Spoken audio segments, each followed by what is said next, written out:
paz do Senhor Jesus, que nos fala aqui é o apóstolo Rubem, Ministério União da Igreja Peniel. O livro de Atos, capítulo 8, versículo 9 em diante, diz assim, Estava ali certo homem chamado Simão, que anteriormente exercera naquela cidade a arte mágica e tinha iludido a gente de Samaria, e dizendo que era um grande personagem, tinha iludido muita gente de Samaria por dizer que era um grande personagem, ao qual todos atendiam, desde o menor até o maior, dizendo, este é a grande virtude de Deus. E atendiam ele porque já desde há muito tempo os havia iludido com as artes mágicas. Versículo 12. Mas como cresce em Filipe, que lhes pregava acerca do reino de Deus e do nome de Jesus Cristo, se batizavam tanto homens como mulheres. Amém? Homem como mulher. Desculpe, eu fui olhar ali o animal que derrubou a vasilha. Veja bem, o Evangelho de Jesus Cristo é o poder de Deus inconfundível. Naquele tempo existia um homem, um adivinho mágico, que se dizia ser a grande virtude de Deus, né? Para aqueles que muitas vezes que não entendem a palavra de Deus, acha que toda pessoa caridosa, ou toda pessoa que fala de alguma coisa, alguma ideologia, a primeira vez que a pessoa escuta, ou talvez a aparência da pessoa seja gentil, isso soma muito para que a pessoa seja enrolada, enganada, né? E ali eles seguiam, desde o menor até o maior, esse ensinamento do mágico, daquele doutrinador falso, né? Ele ensinava magias para eles e eles acreditavam. Glória a Deus. Mas como Filipe também pregava, que era o servo de Deus, cheio do Espírito Santo e com autoridade o reino de Deus, ele pregava, muitos creram e até o próprio Simão, o mágico, o adivinho, né? Ele também creu, glória a Deus, e tomou posse, né? Se libertou, glória a Deus. Quando a palavra de Deus chega à nossa vida, ou chegar, devemos abraçar. A palavra própria de Deus diz, hoje ouvindo a voz do Espírito Santo, não endureçais os vossos corações. Quantos que matam e morrem, a expressão é essa que usam, por uma seita, por um ensinamento falso, por uma encarnação, entendeu? Por um engano, tentando de qualquer jeito defender a mentira, disfarçada de verdade.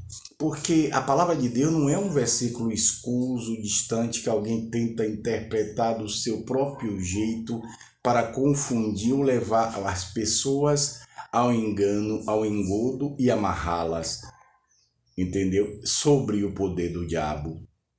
A palavra de Deus ela tem que ser cumprida, ou melhor, meditada nela toda, de Gênesis a Apocalipse.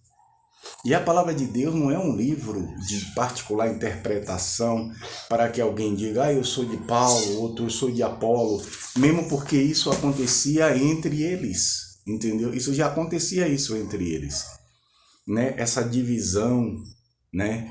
Glória a Deus, e alguém dizer, eu sou de fulano, de ciclano, mas a palavra de Deus é uma só. Quando eu falo a palavra de Deus é uma só, eu falo a genuína. Não é alguém pegar um ensinamento falso e dizer a palavra de Deus é uma só, Deus é um só. Deus não é um Deus de falsidade. A palavra de Deus ela tem que ser ensinada da maneira que ela é, em todo o seu texto e contexto. É dessa maneira que o engano do diabo vai ser desfeito, porque o diabo, ele tem a verdade. Por isso que as pessoas, ao invés de se curvar e se humilhar diante de Deus, eles ficam querendo pegar alguma falha em alguém que picou, para colocar algum adjetivo contra a palavra de Deus. A palavra de Deus é imutável, a palavra de Deus não tem defeito nenhum. Quem falhou, deixou de cumprir a palavra de Deus. Quem picou, quem transgrediu. Então, permanecei na verdade. A verdade é Jesus Cristo, ele deixou bem claro. E os apóstolos, como eles pregavam em um período difícil de perseguição do Império Romano, né, dos judeus que não creiam no Salvador, eles não acreditavam que Deus tinha feito carne e Deus se materializou na pessoa bendita de Jesus, porque se eles lembrassem e meditassem direitinho, eles iam ver tudo lá. que a promessa de Deus se cumpriu e ele era Emanuel, o nome dele é Emanuel, né, que significa Deus conosco. Então ele se materializou. Deus se fez carne por obra e graça através de uma mulher para fazer esse trabalho maravilhoso, para trazer esse evangelho maravilhoso que transforma, que dá vida, mas muitos têm resistido. Ainda mais que nós estamos num século, digamos, no século do pecado. Nunca se viu tanta maldade, nunca se viu tanta coisas erradas como nesse século. Um século de falta de amor, em que as pessoas matam outras só por se zangar com elas. Não existe mais o diálogo, né? Um século em que as leis cooperam com a morte, com o engano, né? As próprias leis mal feitas, né? Leis fora da palavra, porque quando a lei ela é feita, a Constituição é dentro, com base bíblica, dentro da palavra, tenha certeza que a justiça de Deus se cumpre na vida das pessoas. Mas as pessoas têm procurado o caminho das trevas, entendeu? Buscar a quem eles não conhecem, e eles dizem que conhecem. Eles chamam muitas vezes um espírito ruim de luz, mas a Bíblia fala sobre ele. Quem criou tudo diz que ele, chamando ele de ladrão, diz: olha, o ladrão não vem senão para matar, roubar e destruir, mas eu vim para que tenham vida. Ele está mentindo? Não. O diabo não veio para fazer outra coisa, não se destruir, enganar, amarrar as pessoas. Então você que está no caminho errado, você que ainda está preso por corrente de pacto com Lúcifer, que bebe sangue, que é contra o mandamento de Deus, né? Não comer sangue, né? Você que sacrifica ainda em terreiro, tem que falar. Isso não é religião que eu estou pregando a palavra. Não adianta tentar enganar as pessoas. Esse homem enganava com artes marciais, né? Ou com artes mágicas, melhor dizendo. Ele praticava artes mágicas, enganando pessoas, ludibriando pessoas. E muitas pessoas hoje usam até do evangelho para enganar.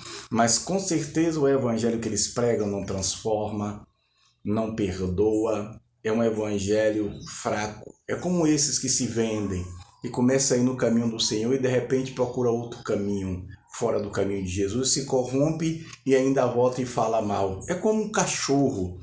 Se você for ver o cachorro, como é a atitude, o cachorro ele come, ele vomita muitas vezes o que ele comeu e come o próprio vômito. Assim é aquela pessoa que está no caminho do Senhor e deixa para seguir o seu coração e ainda fica falando mal, querendo colocar desculpa à sua atitude errada de desviar do caminho, de se apostatar da fé e ainda colocar defeito no caminho do Senhor Jesus. Então que você se arrependa e tenha temor de Deus, porque Deus vai salvar aqueles que temem a Ele, aqueles que temem da sua palavra, independente de circunstância. Se você aceitou Jesus, permaneça nele e não negocie por nada, nem por dinheiro, nem por cargo, nem por holofote nenhum. Se na presença de Deus os holofotes te alcançarem, é porque Deus quis assim. Porque Deus fez assim com José, exaltou.